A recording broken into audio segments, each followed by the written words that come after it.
அன்புக்குரிய அல்லாஹ்வின் நல்லடியார்களே, அருமை சகோதரர்களே, தயவு செய்து இடைவெளிகள் இருக்குது, கொஞ்சம் இன்ஷா அல்லாஹ் அதை நிரூபிக்கோங்க. புகாரி முஸ்லீமில் மிக பயங்கரமான ஹதீஸ் வந்திக்கு. ஸல்லல்லாஹு அலைஹி வஸல்லம் சஹாபாக்களோட போல சொன்னாங்க, ஃபஅவாஹு ஃபஅவா இலல்லாஹ். யார் நெருங்கி உட்கார்றாங்களோ அல்லாஹ் அவங்கள நெருக்கி கொள்வான். யார் தூரமாகிறாங்களோ அல்லாஹ் தூரமாக்கிடுவான். யாருக்கு தூரமாக விருப்பமோ பின்னுக்கு ஆயிடுங்க. ஆனால் தயவு செய்து இடைவெளிகள் என்ன கடந்து வர்றது பெரும் பாவம். மிக அன்புக்குரிய அல்லாஹ்வின் நல்லடியார்களே, அல்லாஹ் சுப்ஹானஹு வ தஆலா எங்களுக்கு ஒரு பரிசுத்தமான ஒரு மார்க்கத்தை அல்லாஹ் எங்களுக்கு தந்திருக்கிறார். இந்த மார்க்கத்தில் அல்லாஹ் ஹுகூக்குல்லா ஹுகூக்குல் இபாத் என்பதாக அடியார்களுடைய அமல்களை அல்லாஹ் பிரித்து வைத்திருக்கிறார். மேலானவர்களே, ஹுகூக்குல்லா என்றால் அல்லாஹ்வுடைய கடமை தொழுவது, நோன்பு நோட்பது, ஹஜ்ஜு புரிவது, சதகா கொடுப்பது, ஜகாத் கொடுப்பது, இன்னும் கடமைகள் ஹுகூக்குல்லா என்பதாக சொல்லலாம். ஹுகூக்குல் இபாத் என்றால் அடியார்களுக்கு செய்ய வேண்டிய கடமை. அடியாருக்கு செய்ய வேண்டிய கடமை. ஒரு மாணவன் தன்னுடைய ஆசிரியருக்கு செய்ய வேண்டிய கடமை, ஒரு மகன் தன்னுடைய பெற்றோருக்கு செய்ய வேண்டிய கடமை, ஒரு தொழிலாளி தன்னுடைய வியாபாரிக்கு செய்ய வேண்டிய கடமை. இப்படி அடியார்கள் செய்ய வேண்டிய கடமைகளே ஹுகூக்குல் இபாத் என்பதாக உலமாக்கள் பிரித்திருக்கிறார். மேலாளர்களே, ஒரு அடியான் இருக்கிறான், அல்லாஹ்வுடைய கடமைகளை சரிவர செய்கிறான், தொழுகிறான், நோன்பு நோக்கிறான், ஹஜ்ஜு புரிகிறான், இதில் எந்த குறையும் வைக்கவில்லை. ஆனால் அவன் அடியார்களுடைய விடயத்தில் தவறிழைத்துக் கொண்டிருக்கிறான். சொன்னார்கள் ஸல்லல்லாஹு அலைஹி வஸல்லம், அவன் பூர்த்தியான மனிதன் கிடையாது. ஒரு அடியான் இருக்கிறான், அடியானுடைய விஷயத்தில் சரியாக நடந்து கொள்கிறான், ஆனால் அல்லாஹ்வுடைய விடயத்தில் தொழுவது கிடையாது, நோன்பு நோட்பது கிடையாது, அதில் தவறிழைத்துக் கொண்டிருக்கிறான்.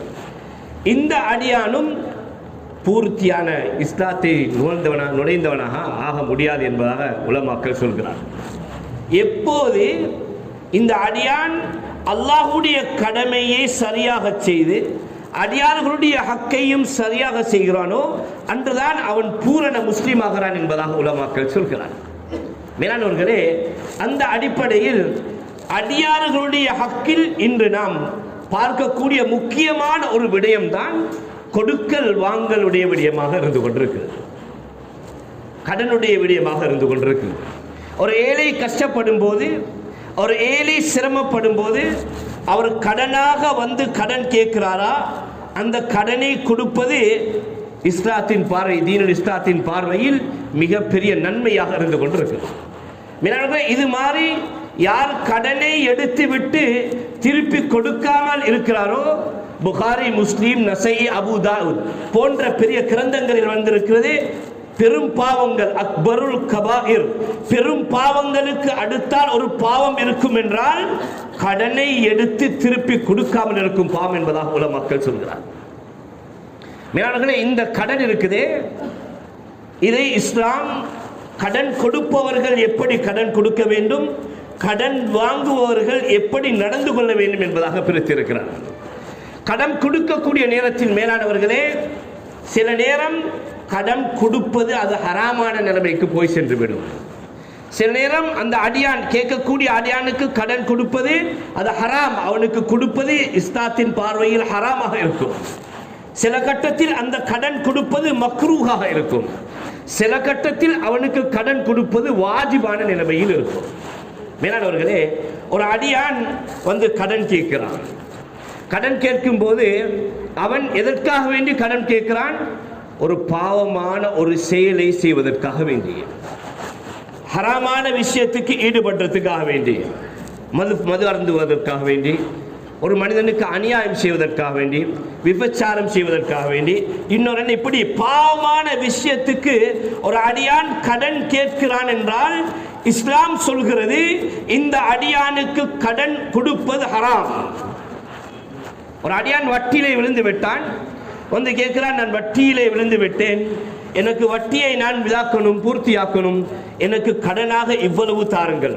ஆனால் அவருடைய உள்ளத்தில் தௌபா செய்கிற நியத் இல்லை, இதை கொடுத்துட்டு கண்டினியூ பண்ணுறதா நியத். இப்படி இருந்தா இவருக்கு கொடுக்கிறது ஹராம். மேலானவர்கள், ஏன் நபி ஸல்லல்லாஹு அலைஹி வஸல்லம் தெளிவாக ஹதீஸை சொல்லியிருக்கிறார்கள். லஅன ரசூலுல்லாஹி ஸல்லல்லாஹு அலைஹி வஸல்லம் ஆக்கிலுர் ரிபா வ மூக்கிலுஹு வ காதிபஹு வ ஷாஹிதை. அல்லாஹ் லஅனத் செஞ்சிருக்கிறாராம். வட்டிக்கு உதவி செய்கிறவர், வட்டிக்கு கையொப்பம் வச்சுறது, வட்டிக்கு எந்தெந்த வகையிலெல்லாம் உதவி செய்கிறாரோ இவர்களுக்கெல்லாம் நாசம் உண்டாவது என்பதாக அல்லாஹ் லஅனத் செஞ்சிருக்கிறான் என்று நபி ஸல்லல்லாஹு அலைஹி வஸல்லம் அவர்கள் சொன்னார்கள். அதனால் அவர் கடன் கேட்கிறாரு, நான் வட்டி இணை விழுந்திருக்கிறேன், என்னுடைய ஆர்ட் ஆஃப் ஃபினான்ஸில் இருந்து கொண்டிருக்கிறது, கடன் தாருங்கள், ஆனால் இவருக்கு நான் விசாரிக்க வேண்டும், இவர் கடன் கொடுத்தால் தொடர்ந்தும் அதே இதில் இருப்பார் என்றால் அவருக்கு கடன் கொடுப்பது ஹராம். ஆனால் ஒரு மனிதன் வந்து கேட்கிறாரு, நான் இதோடு தூபா செய்ய போகிறேன், இதோடு வட்டியிலிருந்து தூரமாக போகிறேன், உண்மையான முறையில் கேட்கிறார், இந்த கட்டத்தில் கடன் கொடுப்பது ஆகுமான விடயம். ஆனால் இந்த கட்டத்தில் கடன் கொடுத்தால் அவருக்கு 2 நன்மை கிடைக்கும். அதாவது மேலானவர்களே, அவரை பாவத்தில் இருந்து தூரமாக்கிற நன்மையும் கிடைக்கும், அவருக்கு கடன் கொடுத்த நன்மையும் கிடைக்கும் என்பதாக நபி ஸல்லல்லாஹு அலைஹி வஸல்லம் அவர்கள் சொன்னார். மேலானவர்களே, அதனால் கடன் கொடுக்கும் போது நாம் விசாரிக்க கடமைப்பட்டிருக்கிறோம். 2வது மக்ரூஹான நிலைமை, வெறுக்கத்தக்க கூடிய விடயம். ஒரு அடியான் வந்து கடன் கேட்கிறாரு, கடன் கேட்கிற நேரத்தில் இவர் கேட்கிற நோக்கம், உதாரணமாக இவருடைய திருமணமுடைய ஒரு விஷயம், இவருடைய வருமானம் குறைவாக இருக்கிறது, இவர் சின்ன விலையை, அதாவது 10-15 சகன்ல கல்யாணம் செய்ய முடியும் என்றாலும் இவர் என்ன செய்யறாரு, ஆடம்பரமாக செய்யறதுக்கு ஆசைப்படுறாரு. இஸ்லாம் இதை விருப்பம் இல்லை. இப்படி கட்டத்தில் நாங்கள் இவருக்கு கடன் கொடுக்கல என்று சொன்னா அவர் சிறுசாக அழகாக செய்து விடுவார் என்று இருந்தால் அவருக்கு நாம் கடன் கொடுப்பது மக்ரூஹ். இன்னொரு அடியான் கடன் கொடுக்கிறோம், எப்படி, எங்களுக்கு நல்லா தெரியும் இவருக்கு இந்த கடனை கட்ட முடியாது, கடன் கேட்டு வாராரு, ஆனா இவருக்கு இந்த கடனை கட்ட முடியாது, ஆனால் தெரிந்திருக்கிறோம் நான் கடன் கொடுக்கிறோம், இப்படி தெரிஞ்சும் கடன் கொடுக்கிறது இஸ்லாம் சொல்லுது. தெரிஞ்சும் கொடுக்கிறீங்களா? ஒன்று, நீங்கள் அவருடைய கடனுக்கு தவணை கொடுக்க நீங்கள் தகுதியாக அதற்கு தயாராக இருந்தால் கடன் கொடுக்க முடியும், இல்லை அவரை மன்னிப்பதற்கு நீங்கள் தயாராக இருந்தால் அவருக்கு கடன் கொடுக்க முடியும். ஆனால் உங்களுக்கு மன்னிப்பும் மனப்பாங்கும் இல்லை, அவருக்கு தயாராக அவரை தவணை கொடுப்பதற்கும் தயார் இல்லை என்றால் இப்படிப்பட்ட மனிதருக்கு கடன் கொடுப்பது மக்ரூஹ் என்பதாக உலமாக்கள் சொல்கிறார். மேலானவர்களே, 3வது தான் வாஜிபான நிலைமை, கட்டாயம் கடன் கொடுப்பது. ஒரு அடியான் கஷ்டத்தில் இருக்கிறார், வறுமையில் இருக்கிறார், சாப்பிடுவதற்கு கூட உணவில்லை, இந்த கட்டத்தில் செல்வந்தர்கள் தேடி போய் சதக்கா கொடுப்பது கடமை. எனக்கு அல்லாஹ் பணத்தை தந்திக்கிறதே, நான் மட்டும் அனுபவிச்சு, நான் மட்டும் புதுசா வாகனங்களை வாங்கி, நான் மட்டும் புது மாடல்ல ஊட கட்டி, நான் மட்டும் சொகுசா வாடுறதுக்கு அல்லாஹ் தரல. மேலானவர்களே, அல்லாஹ் தந்திருக்கிறதே, உனக்கு நான் செல்வத்தை தந்திருப்பதே, உனக்கு கீழால் வறுமையானவர்கள் இருக்கிறார்களா, இவர்களுக்கு போய் உன்னுடைய செல்வத்தை கொடுத்து அதன் மூலமாக நீ பரக்கத்தை அடைந்து கொள் என்பதற்காக தான் அல்லாஹ் என்னை தெரிவு செய்து அல்லாஹ் செல்வந்தனாக ஆக்கியிருக்கிறானா. இது ஒவ்வொரு செல்வந்தர்களுடைய கடமை. இதை நாம் செய்யவில்லையா? ஒரு அடியான் கஷ்டத்தில் இருக்கிறார், வறுமையில் இருக்கிறார், இந்த நேரத்தில் இவர் வந்து எனக்கு கடனாக தாருங்கள் என்று கேட்கிறார். எனக்கு பசியாக இருக்கிறது, எனக்கு கஷ்டமாக இருக்கிறது, எனக்கு நோயாக இருக்கிறது, மருந்து வாங்குறதுக்கு கூட சல்லி இல்லை, எனக்கு கடன் தாங்க, இந்த மருந்தை யூஸ் பண்ணலன்னு என்ன நோய் பெருசாகிடும். இந்த கட்டத்தில் கடன் கொடுப்பது வாஜிப் என்பதாக உலமாக்கள் சொல்றாங்க. இந்த கட்டத்தில் அந்த ஏழைக்கு கடன் கொடுப்பது வாஜிப் என்பதாக சொல்கிறார். மேலானவர்களே, இதனால் நாம் ஒரு மனிதர் எம்மிடத்தில் கடன் கேட்டு வருகிறாரா, இந்த மனிதரை விசாரிப்பது கடமை. ஏன், என்னுடைய கடமையை ஹராமான நிலைமையில் இருக்குதா, மக்ரூஹான நிலைமையில் இருக்குதா, வாஜிபான நிலைமையில் இருக்குதா? நாம் உதவி செய்து அவன் வட்டிக்கு உதவி செஞ்சுட்டான்னு சொன்னா கியாமத்துடைய நாளையில் நானும் நீங்களும் அந்த வட்டி எடுத்த கூட்டத்தில் ஆகிவிடுவோம். மேலானவர்களே, இதனால் ஒரு மனிதனுக்கு உதவி செய்யும் போது நாம் முதலாவது யோசிக்க வேண்டும், இவர் எந்த கேட்டகரியில் இருக்கிறார், எந்த முறையில் இவருக்கு கொடுக்க முடியுமா, விசாரித்து கொடுக்கும்படி உலமாக்கள் சொல்கிறார். மேலானவர்களே, 2வது கடன் கொடுக்கக்கூடியவர்கள் நன்மையை ஆதரவு வைத்தவர்களாகத்தான் அல்லாஹ் அவர் கொடுக்க வேண்டும். எந்த ஒரு நோக்கமும் இருக்கக்கூடாது. நன்மை, கடன் கொடுப்பதும் நன்மை. நபி ஸல்லல்லாஹு அலைஹி வஸல்லம் அவங்க சொன்னாங்க, ஒரு அடியான் ஒரு தடவை கடன் கேட்கிறாரு, இரண்டாவது தடவை கொடுத்துட்டு இரண்டாவது தடவையும் வந்து அவர் கடன் கேட்கிறாரு, இரண்டாவது தடவை கொடுத்தது சதகாவுடைய நன்மை. நபி ஸல்லல்லாஹு அலைஹி வஸல்லம் அவங்க மியராஜுக்கு போனாங்க. அனஸ் ரலியல்லாஹு தஆலா ரிவாயத் செய்றாங்க, இப்னு மாஜால ரிவாயத் வருது.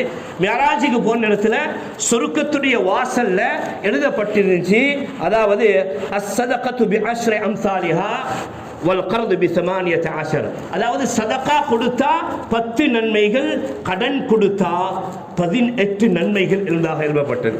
மேலானவர்களே, நபி ஸல்லல்லாஹு அலைஹி வஸல்லம் ஜிப்ரீல்ட்ட கேட்டாங்க, மா பாதுல் கர்து அஃதலு மின் சதகா. கேட்டாங்க, சதகான்னு சொன்னா நாங்க அதை கொடுத்தா திருப்பி எடுக்க மாட்டோம், இது ஆகப்பெரிய நன்மை. ஆனா கடன் கொடுத்தா திருப்பி எடுப்போம், இதுதான் கடன். ஜிப்ரீல் அலைஹிஸ்ஸலாம் கேட்டாங்க, ஏன் அல்லாஹ் கடன் கொடுத்தா சதகாவை விட நன்மை என்பதாக அல்லாஹ் எழுதியிருக்கிறான்? ஜிப்ரீல் அலைஹிஸ்ஸலாம் அவங்க சொன்னாங்க, அதாவது சதகா கொடுக்கிறேன்னு சொன்னா எல்லாரும் சதகா கேட்பாங்க. உதாரணத்துக்கு பிச்சைக்கு ஹதியா கேட்டு வராங்க, இவங்க சதக்காக்கு வெக்கத்தை விட்டு அவங்களோட பழக்கமே சதக்கா. இன்றைக்கு நாங்கள் பேங்க் பேலன்ஸ் எவ்வளோ பார்க்குறோம், இந்த பிச்சை எடுக்கிறவங்க பேங்க் பேலன்ஸ் பார்த்தா பெரிய பெரிய பேலன்ஸ் ஆகிக்குது. அவங்களோட பழக்கம் அது, அவங்களோட அது பிரச்சனையே இல்லை சதக்கா.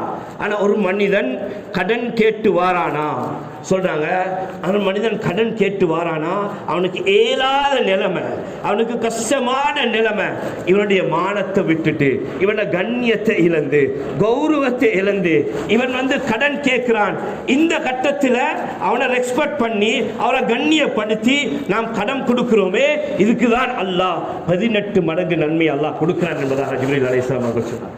மேலானவர்களே, மேலும் ஹதீஸ் நபி ஸல்லல்லாஹு அலைஹி வஸல்லம் அவங்க சொன்னாங்க, வல்லாஹு ஃபீ அவுனில் அப்த் மா கானல் அப்த் ஃபீ அவுனி அஹீ. ஒரு அடியானுக்கு உதவி செய்யும் காலமெல்லாம் அல்லாஹ் அவருக்கு உதவி செய்து கொண்டிருக்கிறான் என்பதாக நபி ஸல்லல்லாஹு அலைஹி வஸல்லம் அவங்க சொன்னாங்க. இன்னொரு ஹதீஸ் சொன்னாங்க, வமை யஸ்ஸர அலா முஅஸிரின் யஸ்ஸரல்லாஹு அன்ஹு ஃபித் துன்யா வல் ஆখিরা. ஒரு அடியானுடைய விடயத்தில் அவன் உதவி செய்து கொண்டே இருக்கிறான், அந்த அடியானுக்கு நன்மையான விஷயத்தில் உதவி செய்து கொண்டிருக்கிறான், கடன் கொடுத்து கொண்டிருக்கிறான். இந்த நேரத்தில் அவனுக்கு அல்லாஹ் எல்லா கட்டத்திலும் அவனுடைய கஷ்டத்தை அல்லாஹ் துனியாவிலும் நீக்கி வைப்பது மாத்திரம் இல்லாமல் ஆகிரத்திலேயும் அல்லாஹ் நீக்கி வைப்பான் என்பதாக உலமாக்கள் சொல்கிறார்கள். அதனால் நாம் கடன் கொடுக்கும் போது வெறுமனே அல்லாஹ்வுடைய நன்மையை மட்டும் நாடித்தான் கொடுக்க வேண்டும். உலமாக்கள் மூணாவது சொல்றாங்க, கடன் கொடுக்கும் போது எந்த ஒரு லாபத்தையும் எதிர்பார்க்க.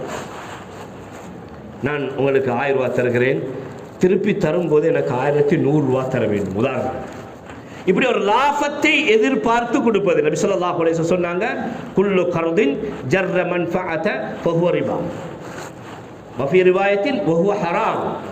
ஒரு அடியான் கடன் கொடுக்கிறாரு, லாபத்தை எதிர்பார்த்து கொடுக்கிறார்னு சொன்னா மேலானவர்களே, அது வட்டி என்பதாக நபி ஸல்லல்லாஹு அலைஹி வஸல்லம் சொன்னாங்க. இன்னொரு ஹதீஸ்ல அது ஹராம் என்பதாக நபி ஸல்லல்லாஹு அலைஹி வஸல்லம் சொன்னாங்க. அதனால நாம கடன் கொடுக்கிற நேரத்தில் எங்கட உள்ளத்தில் அது லாபத்தை எதிர்பார்க்கிற நோக்கம் இருக்கவே கூடாது.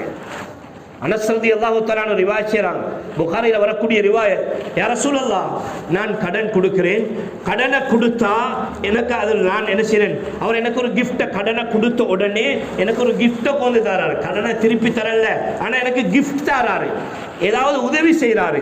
அவர் நோட்ல போற நேரத்தில் அவரோட வாகனத்தில் நேர்த்தி கொண்டு போறாரு. எப்ப கடன் கொடுத்த பிறகு என்ன கண்ணியப்படுத்துறாரு, என்ன கௌரவப்படுத்துறாரு, எனக்கு கிஃப்ட் தராரு. இந்த கிஃப்ட்டை யா ரசூலல்லாஹ் எடுக்க முடியுமா? நபி ஸல்லல்லாஹு அலைஹி வஸல்லம் சொன்னாங்க, லா யக்பலுஹா வலா யذهبு. அந்த கிஃப்ட்டை நீங்க எடுத்துறவாங்க. ஒருத்தர் கடன் தந்து என்ன செய்யறாரு, கடன் தந்த பிறகுதான், அதுக்கு முன்னால் எந்த தொடர்பும் இல்லை, அப்புறம் என்னோட முகப்பத் கூட்டி கிஃப்ட் அனுப்புறாரு, பெண்ணாளுக்கு உடுப்பு அனுப்புறாரு, என்ன வாகனத்தில் ஒரு நாள் ஏற்றி கொண்டு போகல, இப்ப கடன் கொடுத்த பிறகு நிப்பாட்டி ஏழுங்க ஆஜியார் ஏற்றி கொண்டு போறாரு. சொன்னாங்க நபி ஸல்லல்லாஹு அலைஹி வஸல்லம், இப்படி ஏறவானம் இந்த உதவி எடுக்கிறதும் ஹராம் என்பதாக நபி ஸல்லல்லாஹு அலைஹி வஸல்லம்.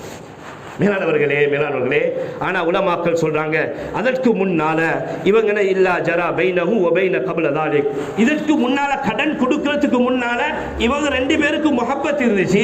ஆனா கிஃப்ட் கொடுப்பாரு, பெருநாளைக்கு கொடுப்பாரு, அடிக்கடி வாகனத்தை ஏற்றி கொண்டு போறார், அந்த தன்மை இருந்துச்சுன்னு சொன்னா பிரச்சனை இல்லை. இதுக்கு முன்னால கடன் கொடுக்கிறதுக்கு முன்னாலேயும் அதே முஹப்பத். ஆனா கடன் கொடுத்தது பின்னால் தான் இந்த முஹப்பத் வருது என்று சொன்னா அந்த முஹப்பத்தை எடுக்கிறதும் அதுவும் ஹராம் என்பதாக சொல்லலாம். மேலானவர்களே, நாம் ஒவ்வொருத்தரும் யோசிக்கணும். ஒரு அடியான் நபி ஸல்லல்லாஹு அலைஹி வஸல்லம் சொன்னாங்க, ஒரு அடியான் வந்து கேட்கிறாரு, ஒரு அடியான் கடன் திருப்பி தரும் போது அவர் சந்தோஷமாக என்ன செய்யறாரு, மேலதிகமாக 1000 ரூபாய் கொடுக்கிறோம், 1100 ரூபாய் சந்தோஷமாக தாரார். யா ரசூலல்லாஹ் இதை எடுக்க முடியுமா? ஸல்லல்லாஹு அலைஹி வஸல்லம் அஹ்ஸனுஹும், அதுதான் கடனை திருப்பி கொடுக்கிறதுல அழகான முறை. நபி ஸல்லல்லாஹு அலைஹி வஸல்லம் அப்படி தாராரா எடுத்துக்கோங்க. ஏன்னா அவர் சந்தோஷமா தாரா, நீங்க எதிர்பார்க்கல, நீங்க சந்தோஷமா தாராரு, நீங்க எடுத்துக்கோங்க. நபி ஸல்லல்லாஹு அலைஹி வஸல்லம் அது பிரச்சனை இல்லை. ஏன்னா இதே சகோதரர் கடனை திருப்பி தந்துட்டாரு, ஆனா மீண்டும் ஒரு தடவை வந்து மறுக்க கடன் கேட்கிறாரு. எங்களோட உள்ளத்துல தோண்டுது, இவருக்கு நான் கடன் கொடுத்தேன் என்று சொன்னா இவர் மேலதிகமா எனக்கு தருவார் தானே, இந்த எதிர்பார்ப்போத கடனை கொடுக்கிறது ஹராம் என்பதை போல மக்கள். இரண்டாவது தடவை கொடுக்கும் போது ஏண்ட உள்ளத்துல மேலானவர்களே, இவருக்கு நான் கடன் கொடுத்தேன் என்று சொன்னா இவர் என்ன செய்வார், திருப்பி தரும் போது இவர் என்னாவது எனக்கு எதிர்பார்க்கிறாரு, இவர் எனக்கு தருவார் என்று உள்ளத்துல வரும் சொன்னா இரண்டாவது தடவை நீங்க கடன் கொடுக்க வேணாம். ஏன், நீங்க கொடுக்கிறது ஹராம் கட்டக்கிறதுல போய் பேசுவோம். மேலானவர்களே, அதனால் நாங்க கொடுக்கக்கூடிய ஒவ்வொருத்தரும் எங்கட கடன் எப்படி இருக்கணும். இன்னைக்கு நிறைய பேர் என்ன செய்யறாங்க, கடனை கொடுத்துட்டு அந்த கடனை எதிர்பார்க்கிறாங்க உதவி. இன்னைக்கு ஒரு கடையில் வேலை செய்யற ஒரு தொழிலாளி இருக்கிறார். முதலாளி என்ன செய்யற, முதலாளிகிட்ட போய் இவர் கடன் கேட்கிறார், என் தங்கச்சிக்கு கல்யாணம் சொல்லித்தாங்க, கடனா தாங்க. இவர் கடனா கொடுக்கிறாரு, மாசம் மாசம் அந்த கடனை கழிக்கிறாரு. நல்லா விளைக்கோங்க, நாங்க வியாபாரம் செய்யக்கூடிய ஒவ்வொருத்தரும் மாசம் மாசம் அவரோட சம்பளத்தை வெட்டிட்டு தான் கொடுக்கிறாரு. ஆனா கடன் கொடுத்ததுனால இப்ப அவர்கிட்ட நல்லா வேலை வாங்குறது, ஏன் இப்ப இவருக்கும் பொஸ்ட பேசி குறையலாது. வளமையா 7 மணிக்கு போறவர் இப்ப 8 மணிக்கு போங்க, நான் உங்களுக்கு ஹெல்ப் பண்ணிக்கிறேன்ப்பா. கடன் இவர் சும்மா கொடுக்கல, கடனா கொடுத்திக்கிறாரு, இவரை ஹெல்ப் பண்ணிக்கிறேன், நீங்க 8 மணி இவருக்கு பேசி குறை மேல. ஏன், என் தங்கச்சிட கல்யாணத்துக்கு, என் உம்மட நோய்க்கு என் பொஸ் எனக்கு உதவி செஞ்சுக்கிறாரு. இப்ப நான் ஒன்றுமே பேசலாம், நிர்பந்தம் இப்படி வேலை வாங்குறான்னு சொன்னா அந்த வேலை வாங்குறதும் ஹராம் என்பதான் ஸல்லல்லாஹு அலைஹி வஸல்லம். மேலானவர்களே, ஒவ்வொருத்தரும் நாங்க யோசிக்கணும், கடனை ஏன் கேட்டாங்க, ஏன் ஹராம், என்ன காரணம் சொன்னாங்க. அந்த கடனை அவர் திருப்பி எடுக்கிறாரு, கொடுத்த சல்லிய திருப்பி எடுக்கலன்னா பரவாயில்ல, திருப்பி எடுக்கிறாரு, மாசம் மாசம் வெட்டி தான் எடுக்கிறாரு. அதனால அந்த வேலையை இவர் தண்ட தொழிலாளிட்ட அந்த வேலையை இவர் வாங்குகிறாரா, மேலானவர்களே, அதுவும் ஹராமுடைய கிட்டக்கத்துல போய் சேர்ந்துடும் என்பதாக உலமாக்கள் சொல்றாங்க. ஒவ்வொருத்தரும் யோசிக்கணும். கடன் கொடுக்கிற நேரத்தில் நாங்கள் எந்த அளவுன்னு சொன்னால், ஒரு மனிதருக்கு கடனை வந்து கேட்குறாரு, அவருக்கு அந்த நேரம் எடுக்கிறாரு. ஆனால் எல்லாரும் உள்ளத்திலேயும் கடன் எடுக்கிறவங்க திருப்பி கொடுக்குற நியத்து இருந்தால் நிச்சயமாக அல்லாஹ் ஸல்லல்லாஹு அலைஹி வஸல்லம் திருப்பி கொடுக்குற சந்தர்ப்பத்தை அல்லாஹ் கொடுப்பாங்க. ஒரு மனிதன் எடுக்கிறாரு, திருப்பி தர அல்லாஹ் தெரியும் இவரை தருவார் என்று எங்களுக்கு விளங்குது. இவர் என்ன செய்யறாரு, இப்ப கொஞ்சம் கஷ்டப்பட்டுட்டாரு, 10ஆம் தேதி தாரது எங்களுக்கு நல்லா தெரியும், இவர் என்ன செஞ்சுட்டு இவர் கொஞ்சம் கஷ்டத்தில் இருக்கிறாரு. இப்ப நாங்க அவருக்கு டைம் கொடுக்கிறோமா? நபி ஸல்லல்லாஹு அலைஹி வஸல்லம் குர்ஆன், அல்லாஹ் குர்ஆன்ல சொல்றான், வ இன் கான து உஸ்ரத்தின் ஃபனஸிரத்துன் இலா மைஸரா. நீங்க அப்படி ஒரு மனிதர் கஷ்டத்தில் இருக்கிறாரா, நீங்க அவருக்கு டைம் கொடுங்க, அவருக்கு டைம் கொடுங்க. அல்லாஹ் அவருடைய விஷயத்தில் அல்லாஹ் உங்களுக்கு டைம் தருவான், அவங்களுடைய என்னமால் குறைந்து அல்லாஹ் மன்னிச்சு விடுவான். மேலானவர்களே, அப்படி அவருக்கு கொடுக்கலதா நீங்க என்ன செய்யுங்க, அவருக்கு அன் தஸத்தகு கைருல் லகும் இன் குன்தும் தஅலமூன். அவருக்கு எடுக்கலாமேங்களா, அவர் நல்ல இந்த மனுஷனா, எடுக்கிற நேரத்தில் நல்லா இருந்தாரு, திருப்பி தார எனக்கும் தெரியும் இவர் திருப்பி தருவார நியத்தை தான் நான் கொடுத்தேன். ஆனா இப்ப அவர் கஷ்டத்தில் இருக்கிறாரு. நீங்க உண்மையானவர்களா, அறிந்தவர்களா, புத்திசாலிகளாக இருந்தா நீங்க என்ன தெரியுமா செய்வீங்க, அந்த சதகாவை அதை குட்டுடுவீங்க. ஸல்லல்லாஹு அலைஹி வஸல்லம் அவங்க சொன்னாங்க, ஸல்லல்லாஹு அலைஹி புகாரில் வரக்கூடிய ரிவாயத், ஒரு மனிதர் இருந்தாலும் வியாபாரம் செய்யக்கூடியவர், இவர் கடன் கொடுப்பாரு. கடன் கொடுத்து இவருடைய வீட்டில் வேலை செய்யக்கூடியவர்கிட்ட பகல்ல மாலை நேரத்தில் கடனை வசூல் பண்ண அனுப்புற நேரத்தில் சொல்லுவார், நீங்கள் போய் வசூல் பண்ணி கடனை கேட்குற நேரத்தில் அவங்களுக்கு வசதி இருந்துச்சுன்னா எடுங்க, அவர் தர கஷ்டமாகிதா டைம் கொடுங்கன்னு சொல்லுவார். ரசூலுல்லாஹ் சொன்னாங்க, இந்த மனிதர் அல்லாஹ் கியாமத்தில் இவர் குறையோடு வந்தாலும் மன்னிச்சு அல்லாஹ் சொர்க்கத்துக்கு அனுப்புவார். முஸ்லீம்ல வரக்கூடிய ரிவாயத், அல்லாஹ் இந்த அடியான அல்லாஹ் சொர்க்கத்துல கியாமத்துல கூப்பிடுவானாம். கூப்பிட்டு கேட்பானாம், அடியானே நீ என்ன அமல் செஞ்சாய், நீ என்ன அமல் செஞ்சாய்? இந்த அடியான் சொல்வானே, யா அல்லாஹ் நான் பெருசா எந்த ஒரு அமலும் நான் செய்யலையா அல்லாஹ். ஆனா என்னிடத்துல கடன் எடுப்பாங்க யா அல்லாஹ். கடன் எடுத்து வந்தா கடனை திருப்பி கேட்க நான் போனேன் யா அல்லாஹ். அவங்க என்ன செய்வாங்க, எனக்கு கடனை திருப்பி தரலாம், கொஞ்சம் டைம் கேட்பாங்க. யா அல்லாஹ் நான் டைம் கொடுத்தது மாத்திரம் இல்லாம சில மக்கள் கஷ்டத்தை கண்டு உனக்காக வேண்டி நான் அந்த கடனை விட்டிருக்கிறேன் என்பதாக சொன்ன அல்லாஹ் சொல்வானா, அடியானே என்னுடைய அடியானை நீ மன்னிச்சாயா, என்னுடைய அடியானுக்காக நீ கடனை விட்டு கொடுத்தியா, உன்னுடைய எல்லா பாவத்தையும் மன்னிச்சு நீ சொர்க்கத்துக்கு போ என்பதாக அல்லாஹ் சொல்வான் என்பதாக நபி ஸல்லல்லாஹு அலைஹி வஸல்லம். அது மாத்திரம் இல்லை, கியாமத்துடைய நாளையில் மன் சர்ரஹு அய்யுதில்லஹு அல்லாஹு யௌம லா தில்ல இல்லா தில்லுஹு ஃபல்யன்துர் மஅஸிரா. கியாமத்துடைய நாள் பயங்கரமான நிலைமை. சூரியன் கிட்டத்தட்ட ஒரு ஜான், இப்போ 9,30,00,000 அவ்வளோ தூரத்தில் இருந்தே எங்களுக்கு அந்த சூரியத்தில் வெப்பத்தை தாங்க முடியாமல். உலமாக்கள் சொல்றாங்க, ஒரு ஜான் தலைக்கு ஒரு ஜானுக்கு மேலே தான் நிற்கும். இந்த கட்டத்தில் மக்களுடைய பாவத்துக்கு ஏற்ற மாதிரி கரண்டை காலுக்கு மேலே, முட்டங்காலுக்கு மேலே, கழுத்து வரைக்கும் எல்லாருக்கும் தெரிஞ்ச விஷயம், வேர்வையினால சில மக்கள் வேர்வையை குடிச்சு முடியும். அவ்வளவு பயங்கரமான கட்டம். இந்த கட்டத்தில் யார் கடன் கொடுத்து நேரம் கொடுக்கிறாரோ அல்லாஹ் தன்னுடைய அரிசிக்கு கீழால் அல்லாஹ் நிழல் கொடுப்பான் என்பதை ஸல்லல்லாஹு அலைஹி வஸல்லம். ஆக பெரிய பாக்கியம். அல்லாஹ் எனக்கு கடன் கொடுக்கக்கூடிய பாக்கியத்தை அல்லாஹ் தந்திருக்கிறானா, நாங்கள் டைம் கொடுப்போம். ஏன் அவர் தரக்கூடிய வாய்ப்பு இருக்குது, டைம் கொடுப்போம். நிச்சயமாக அல்லாஹ் கியாமத்துடைய நாளையில அல்லாஹ் எங்களை மன்னிச்சு அல்லாஹ் அவருடைய அரிசிக்கு கீழால் அல்லாஹ் எனக்கு நிழல் தருவான் என்பதாக உலமாக்கள் சொல்றாங்க. அதனால நாங்கள் ஒவ்வொருத்தரும் கடன் கொடுக்கக்கூடிய நிலைமையில் இருக்கிறோமா? நான் ஆரம்பத்தில் சொன்ன மாதிரி அந்த கடனை கொடுக்க முன்னால விசாரிங்க, இவரை கடனை திருப்பி தரக்கூடிய இருக்குதா, ஏழும்டா கொடுங்க. அப்படி தர முடியாதா, நீங்க கொடுக்கிற நேரத்தில் உங்களோட உள்ளத்துல மன்னிக்கிற மனப்பாங்க தான் கொடுங்க.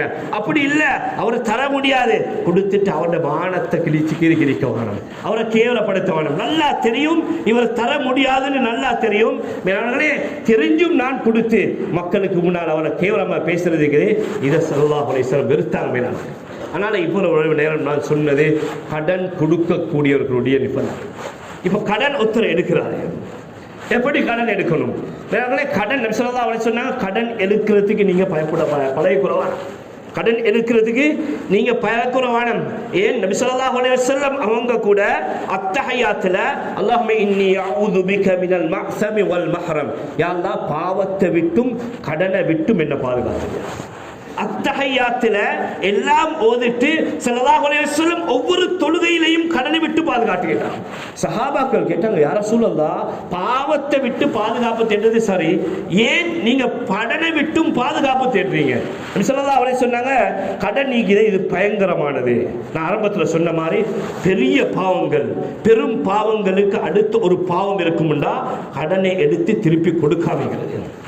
ஸல்லல்லாஹு அலைஹி வஸல்லம் ஒரு மனிதன் கடனை எடுத்து அவன் திருப்பி கொடுக்க இல்லையா மேலானவர்களே, இவர் என்ன செய்வாரு, இவர் பொய் சொல்வார், தலைமறையாகிடுவாரு. இவர் என்ன செய்வாரு, சில நேரம் தற்கொலை செஞ்சு கொள்வாரு, இல்ல சில நேரம் கொலை செய்வாரு. அல்லாஹ்வால வெறுக்கப்பட்ட பெரும் பெரும் பாவங்கள், உறவுகள் பிரியறதுக்கு இந்த எத்தனையோ பேரோட கடன் காரணமாயிருக்கு. நபி ஸல்லல்லாஹு அலைஹி வஸல்லம் இதனால தான் நான் கடனை விட்டு அல்லாஹ்விடத்தில் பாதுகாப்பு தேடுறேன் என்று நபி ஸல்லல்லாஹு அலைஹி வஸல்லம் சொன்னார். மேலானவர்களே, இன்றைக்கு அதிகமானவர்கள் நாங்க கடனாளி ஆகிறதுக்கு முக்கியமான காரணம் என்ன தெரியுமா? ஆடம்பர செலவு, விரலுக்கேற்ற வீக்கம் இல்லைங்கள்ட்ட.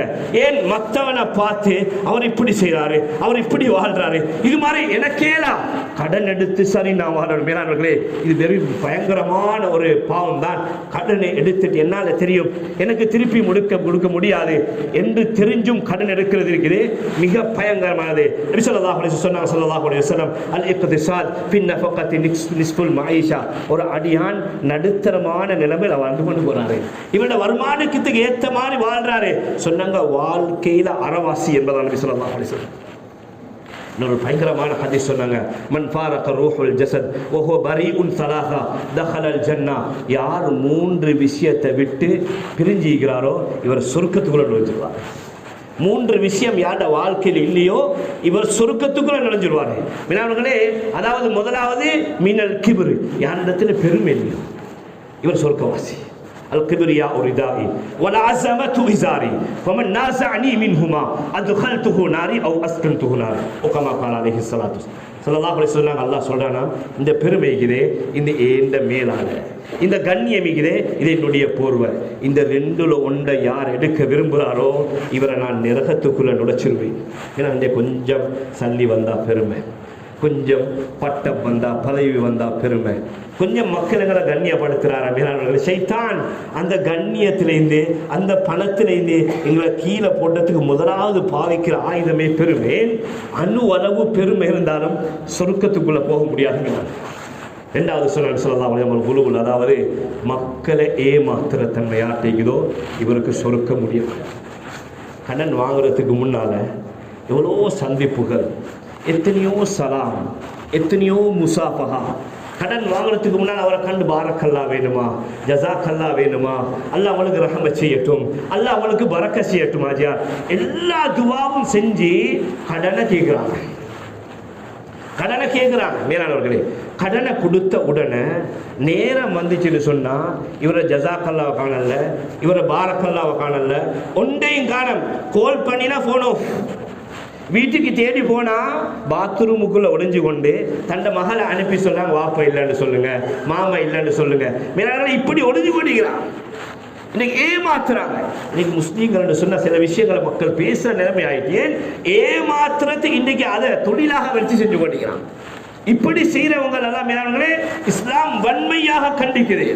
இது பயங்கரமான பாவம் மேலானவர்களே. 3வது சொன்னாங்க தெயின், யார் கடன் எடுக்கிறாரோ, கடனை விட்டு தூரமாகிறாரோ அவர் சொர்க்கவாசி. கடனை எடுத்து திருப்பி கொடுக்காம ஒளிஞ்சு யாரெல்லாம் திரிகிறார்களோ இவருக்கு சொர்க்கம் நுழைய முடியாது. அவர் உலகத்தில் எப்படி இருக்கட்டும், கால் கடுக்க கண் சிமிட்ட இரா வணக்கம் தொழுகக்கூடிய தஹஜ்ஜத் தொழக்கூடிய தஹஜ்ஜத் தொழுகையாளியாக இருக்கட்டும், 5 நேர தொழுகையை பேணுதலாக தொழக்கூடியவராக இருக்கட்டும், ஹஜ் போன்ற பெரிய பெரிய அமல்களை செய்யக்கூடியவராக இருக்கட்டும். சொன்னாங்க ஸல்லல்லாஹு அலைஹி வஸல்லம், எடுத்த கடனை திருப்பி கொடுக்கலையா இவருக்கு சொர்க்கம் நுழைய முடியாது என்பதாக ஸல்லல்லாஹு அலைஹி வஸல்லம். ஒரு சஹாபி ஸல்லல்லாஹு அலைஹி வஸல்லம் வந்து கேட்டாங்க, யா ரசூலல்லாஹ் அரஐத இன் ஜாதல்த பினஃப்ஸி வ மாலி ஃபகுதில்து ஃபீ சபீலில்லாஹ் சாயிரன் முஹ்தஸிபன் முக்பிரன் கைர முத்பிரின் ஃபஅத்குலில் ஜன்னah. யா ரசூலல்லாஹ், நான் யுத்தத்துக்கு செல்கிறேன், என்னுடைய உலகத்துடைய ஆசைகள் எல்லாம் தூக்கி வீசிவிட்டு, உலகத்துடைய சோண்டிகள் எல்லாம் தூக்கி வீசிட்டு, என்னுடைய கணவன், என்னுடைய மனைவி, என்னுடைய குழந்தைகளை எல்லாம் முதுகுக்கு பின்னால் போட்டுவிட்டு, யா ரசூலல்லாஹ், நான் யுத்தத்துக்கு செல்கிறேன். போற நோக்கம் வெறுமனே அல்லாஹ்வுடைய பொருத்தத்தை மட்டும் நாட வேண்டும் என்ற நோக்கத்தில் நான் போய் யுத்தத்தில் வீர மரணம் அடைகிறேன். யா ரசூலல்லாஹ், எனக்கு சொர்க்கம் கிடைக்குமா என்பதாக ஸல்லல்லாஹு அலைஹி வஸல்லம் கேட்டான். இல்லா இம்முத்த வ அலைக தைனுன்.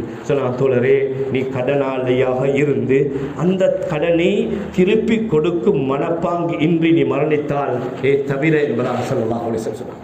மேலாளர்கள், உலகத்துடைய இன்பங்கள் இருந்து, உலகத்துடைய ஆசைகள் இருந்து, உலகத்துடைய சோடிகள் மனைவி மக்களை முதுகுக்கு பின்னால் தூக்கி வீசிவிட்டு யுத்தத்தில் போய் ஷஹீதாகக்கூடிய ஒரு ஷஹீதுடைய அந்தஸ்து தெரியுமா?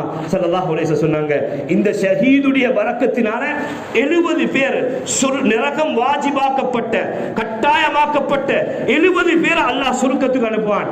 ஆனா அவர் கடனாளியாக இருந்தா அந்த 70 பேரோட பாக்கியமும் கிடைக்காது. ஸல்லல்லாஹு அலைஹி வஸல்லம். இன்னொரு ரிவாயத்தை வருது, ஒரு சஹாபி வந்து சொன்னாங்க, யா ரசூலல்லாஹ், நான் யுத்தத்துக்கு போறேன் யா ரசூலல்லாஹ், யுத்தத்துக்கு போய் யுத்தம் செஞ்சு ஷஹீதாரன் யா ரசூலல்லாஹ், அல்லாஹ் மீண்டும் எனக்கு உயிரை தருகிறான். ஒரு உதாரணத்துக்கு சொல்றாங்க, யா ரசூலல்லாஹ், மீண்டும் யுத்தம் செய்கிறேன் யா ரசூலல்லாஹ். இப்படி 3 தடவை நான் யுத்தம் செய்து ஷஹீதானா நான் தஹலல் ஜன்னah, சொர்க்கத்துக்குள்ள நுழைவேன் யா ரசூலல்லாஹ். நபி ஸல்லல்லாஹு அலைஹி வஸல்லம் சொன்னாங்க, ஏ தோழரே, நீ கடனாளியாக இருந்தால் நீ 3 தடவை இல்லை, எத்தனை தடவை மரணிச்சாலும் உனக்கு சொர்க்கம் நுழைய முடியாது என்று ஸல்லல்லாஹு அலைஹி வஸல்லம். மேலானவர்கள், இந்த கடன் இருக்கிறதே மனிதனுடைய ரூஹுடன் கொலுவப்பட்டிருக்கிறது. லேசிப்பட்டில்ல. ஒரு மனிதர் மரணித்தா இவர் என்ன செய்ய, ரூஹ் வந்து அல்லாஹ்வுடைய அரசுக்கு போய் சேர்ந்துடும், அரசில் போய் சுதூல முடிஞ்சிடும். அந்த ரூஹுடன் இந்த கடனும் கொலுவப்பட்டதாக இருக்கும். இந்த மனிதனுடைய கேள்வி கணக்கு முடிஞ்சவுடன் அவர்களுக்கு சொர்க்கம் போறதுக்கு சிராத்தல் முஸ்தகீம் பாலம் இருக்கிறது.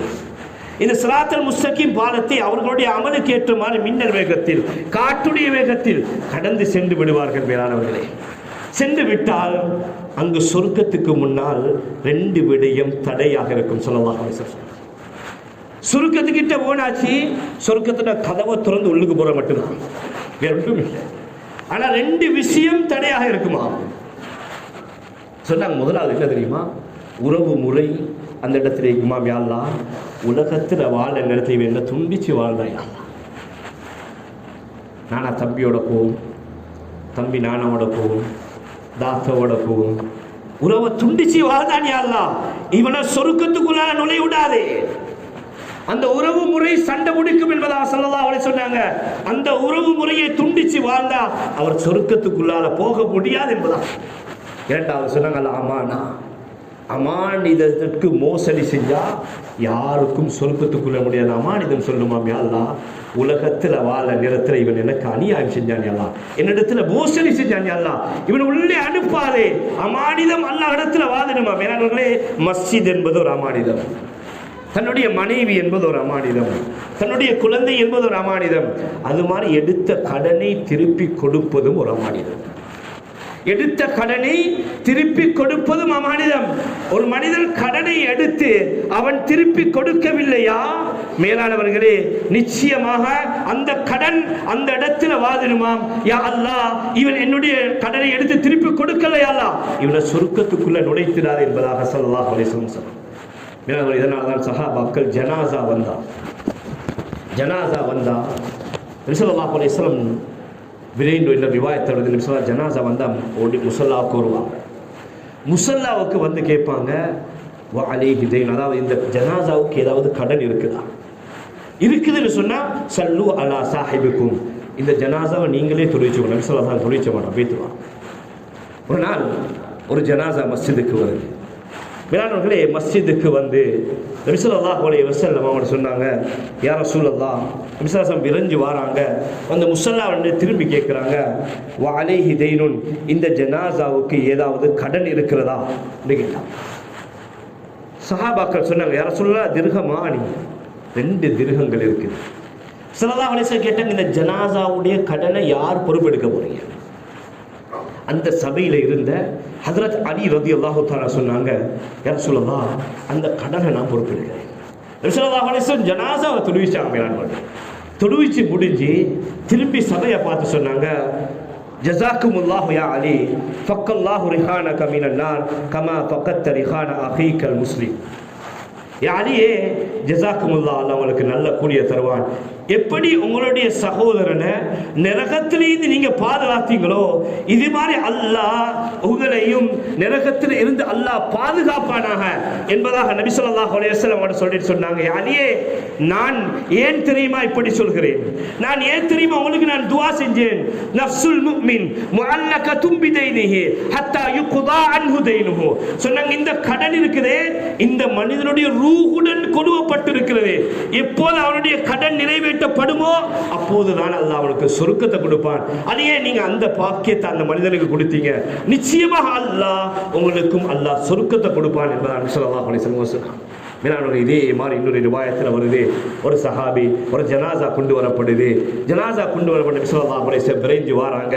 வந்து ஜனாசாவை தொழுவிக்கிறாங்க. முன்னால் வந்து கேட்குறாங்க, இந்த ஜனாசா ஏதாவது கடன் கொடுக்க இருக்குதா? இந்த ஜனாசா ஏதாவது கடன் கொடுக்க இருக்குதா? யா ரசூலல்லாஹ், ஆம், கொடுக்க இருக்கிறது. நபி ஸல்லல்லாஹு அலைஹி வஸல்லம் கேட்டாங்க, எவ்வளோ? 2 திர்ஹம். சொன்னாங்க, இந்த கடனை யார் பொறுப்பெடுக்கிறது? ஒரு ரிவாயத்தில் வந்து அபூ உமாமா ரலியல்லாஹு தஆலா பொறுப்பெடுத்தாங்க. நபி ஸல்லல்லாஹு அலைஹி வஸல்லம் ஜனாசாவை தொழுவிச்சாங்க. தொழுவிச்சு முதலாவது நாள் முடிந்து கேட்டாங்க, அபூ உமாமா, கடனை நிறைவேற்றினீங்களா? இல்லை யா ரசூலல்லாஹ். இரண்டாவது நாள், கடனை நிறைவேற்றினீங்களா? இல்லை யா ரசூலல்லாஹ். மூணாவது நாள் ஓடி வராரு, கேட்டாங்க, இல்லை யா ரசூலல்லாஹ். நாலாவது நாள் ஓடி வந்து சொல்றாங்க, யா ரசூலல்லாஹ், நான் அந்த கடனை நிறைவேற்றிட்டேன் யா ரசூலல்லாஹ். நபி ஸல்லல்லாஹு அலைஹி வஸல்லம் ஜஸாக்கல்லாஹு சொன்னாங்களா? இல்லை. சொன்னாங்க, என்ன தெரியுமா? ஏ அலியே, இப்போதுதான் அந்த கபரு அமைதி பெற்றது என்பதாக ஸல்லல்லாஹு அலைஹி வஸல்லம். மேலானவர்களே, நாம் ஒவ்வொருத்தரும் சிந்திக்க கடமைப்பட்டிருக்கிறோம். கொஞ்சம் காலம் வாழ்க்கை, கொஞ்சம் மற்றவன் பார்க்கறதுக்காக வேண்டி, மற்றவங்களுக்கு கலஸ் காட்டுறதுக்காக வேண்டி, பெருமைக்காக வேண்டி வட்டியோட தொடர்பு என்ன அவர் என்னைக்குமா குறை சொல்லிடுவார். மனிதனுடைய ஒரு புகழுக்காக வேண்டி, மனிதனுடைய ஒரு புகழை ஆசைப்பட்டு மேலானவர்களே இன்றைக்கு எத்தனையோ பேர் எங்களோட வாழ்க்கை கடன் இருக்குது. சின்ன ஒரு இன்பமே காரணம் நாங்கள் யோசிச்சு பார்த்தோம்னு சொன்னா வீண் விரயம், இஸ்ராஃப். இதுதான் ஆக அதிகமானவர்கள் கடனாளி ஆகிறதுக்கு. அல்லாஹ் எனக்குன்னு ஒரு அல்லாஹ் தந்திருப்பான். விரலுக்கு ஏத்த வீக்கம் இருக்குது, ஏண்ட விரலுக்கு ஏத்த வீக்கமாக நான் வாங்கிட்டோம்னு சொன்னா நிச்சயமா அல்லாஹ் அதுல தான் நிம்மதி வச்சுக்கிறான், நிச்சயமா அல்லாஹ் அதுல தான் பரக்கத்து வச்சுக்கிறான். ஏன் நான் கடனாளியாக மரணித்துட்டேன்னு சொன்னா இந்த உலக வாழ்க்கையும் நிம்மதி இல்லை. மேலானவர்களே, நாளைக்கு கியாமத்துடைய வாழ்க்கையிலும் நஷ்டவாளிகள் கூட்டத்தில் ஆகிடுவோம். எனவே யாரெல்லாம் இந்த கடன் நீக்கிறீங்களோ இவங்களுக்கு நபி ஸல்லல்லாஹு அலைஹி வஸல்லம் ஒரு துஆ ஸல்லல்லாஹு மின் யஊது பிக மினல் ஹம்மி வல் ஹஸன் வஅஊது பிக மினல் அஜ்ஸி வல் கஸல் வஅஊது பிக மினல் ஜுப்னி வல் புഖல் வஅஊது பிக மின கலபதி தைனி வ கஹ்ரி ரிஜால். அபூ உமாமா பாஹிரி ரலியல்லாஹு தஆலா அன்ஹு நபி ஸல்லல்லாஹு அலைஹி வஸல்லம் பல கோடி கணக்கு கடன் துஹாவுடைய நேரத்தில் அழுது கொண்டிருக்கிறாங்க. நபி ஸல்லல்லாஹு அலைஹி வஸல்லம் சொல்லி கொடுத்தாங்க. அபூ உமாமா பாஹிரி ரலியல்லாஹு தஆலா இந்த துஆ ஓதினாங்க. உலமாக்கள் சொல்றாங்க அதே வருஷம் அல்லாஹ் அந்த கடனை பூர்த்தியாக கொடுக்க வச்சது மாத்திரம் இல்லாம அதே வருஷம் அல்லாஹ் ஜகாத் கொடுக்கக்கூடிய அளவுக்கு அல்லாஹ் பரக்கத் செய்கிறாங்க. யாரெல்லாம் அந்த இடத்துல இருக்கிறோமோ கேளுங்க, ஹஸரத் இருக்கிறாங்க, ஹஸரத் வந்து இந்த துஆ எழுதுங்க, எழுதி எல்லாரும் ஓதுங்க. ஓதி இன்ஷா அல்லாஹ் மௌத்துக்கு முன்னால யா அல்லாஹ் என்ன கடனாளியாக மௌத்தாக்கிடாதே இந்த துஆ செய்யுங்க. கடனை கொடுத்து கடனை எல்லாம் பூர்த்தி செஞ்ச நிலைமையில நாங்கள் மௌத்து வரணும்னு முயற்சி செய்யுங்க. நிச்சயமா அல்லாஹ் அதற்கு உதவி செய்வான். எனவே அல்லாஹ் சுப்ஹானஹு வ தஆலா நம் அனைவர்களையும் அவனுடைய கபூலியத் பெற்ற கூட்டத்தில் அல்லாஹ் ஆக்கிடுவானா.